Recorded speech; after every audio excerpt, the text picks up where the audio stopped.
60টা জিনিস মানুষ মরে যাওয়ার পরে তার কবরে পৌঁছতে থাকে।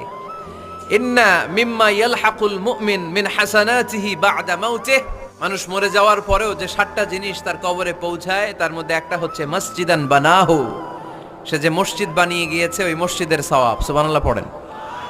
আপনি টাকা দিয়ে মসজিদ বানিয়ে দিলেন, ওই মসজিদে মুসল্লিরা নামাজ পড়ে, রোজাদাররা এসে ওখানে ইফতার খায়, তাহাজ্জুদ আদায়কারীরা তাহাজ্জুদ পড়ে, তাদের সওয়াবের কমতি হবে না, কিন্তু তাদের সওয়াবের একটা পার্সেন্টেজ সওয়াব যে ব্যক্তি মসজিদ বানালো তার আমল নামে আল্লাহ ঢুকিয়ে দেয়। এজন্য বেশি বেশি মসজিদ বানাতে রাজি আছেন?